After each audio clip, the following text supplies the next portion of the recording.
ಇಲ್ಲಿಂದ ಇಲ್ಲಿಗೆ ಬರೋಕ್ಕೆ ನನಗಂತೂ ತುಂಬಾನೇ ಟೈಮ್ ತಗೊಂತು. Welcome to day 45 of competition prep series. ಸುಮಾರು ಜನ ನಾನು ಹೇಳೋದೇನು ಅಂತಂದರೆ, ನೀವೇನಾರು ಒಂದು ಕೆಲಸ ಮಾಡ್ತಾ ಇದ್ದೀರಿ ಅಂದರೆ ನಿಮ್ಮ 100% ಡೆಡಿಕೇಶನ್ನು ನೀವು ಮಾಡೋ ಕೆಲಸದ ಮೇಲೆ ಇರಬೇಕು.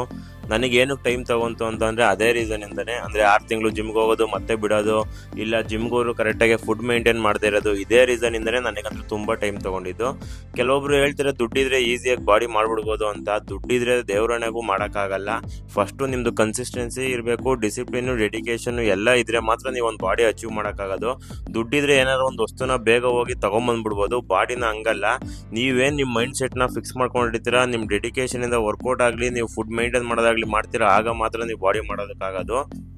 ಇವತ್ತು ನಾರ್ಮಲಾಗಿ ಮಾರ್ನಿಂಗ್ ಬೇಗ ಎದ್ದು ಜಿಮ್ ಕಡೆ ಹೊರಟೆ. ಇವತ್ತು ವರ್ಕೌಟ್ ಇದ್ದಿದ್ದು ಥೈಸು ಮತ್ತು ಟ್ರೈ ಚಿಪ್ಸು. ಥೈಸಿಗೆ 3 ವೇರಿಯೇಷನ್ ಮಾಡಿ, ಟ್ರೈ ಚಿಪ್ಸ್ಗೆ 4 ವೇರಿಯೇಷನ್ ಮಾಡಿ. ಆಲ್ಮೋಸ್ಟ್ ಇವಾಗ ಕಾಂಪಿಟೇಷನ್ ಹತ್ರ ಬಂದಂಗೆ ವರ್ಕೌಟ್ನ ಸ್ವಲ್ಪ ಕಡಿಮೆ ಮಾಡ್ಕೊಂಡು ಕಾನ್ಸಂಟ್ರೇಷನ್ ಜಾಸ್ತಿ ಆ್ಯಪ್ಸ್ ಕಡೆ ಮಾಡ್ತಾ ಇದ್ದೀನಿ. ಏನಕ್ಕೆ ಅಂದರೆ ಆಲ್ಮೋಸ್ಟ್ ಗೊತ್ತಿರ್ಬೋದು, ಲೋಯರ್ ಬೆಲ್ಲಿ ಸ್ವಲ್ಪ ಫ್ಯಾಟ್ ಜಾಸ್ತಿನೇ ಇದೆ ನಾನು. ಅದಕ್ಕೋಸ್ಕರನೇ ಆ ಮಸಲ್ನ ಸ್ವಲ್ಪ ಜಾಸ್ತಿ ಮಾಡಬೇಕು ಅಂತಲೇ ನಾನು ಆ ಆ್ಯಪ್ಸ್ ಕಡೆ ಜಾಸ್ತಿ ಕಾನ್ಸಂಟ್ರೇಷನ್ ಮಾಡ್ತಾ ಇರ್ತೀನಿ. ಆಲ್ಮೋಸ್ಟ್ ಎಲ್ಲ ವೀಡಿಯೋದಲ್ಲೂ ಹೇಳ್ತಾ ಇರ್ತೀನಿ, ನಿಮ್ಮದು ವೀಕ್ ಯಾವುದಿರುತ್ತೆ ಅದ್ರ ಮೇಲೆ ಟ್ರೈನ್ ಮಾಡಿ ಅಂತ. ಮತ್ತೆ ನಾಳೆ ಸಿಗೋಣ.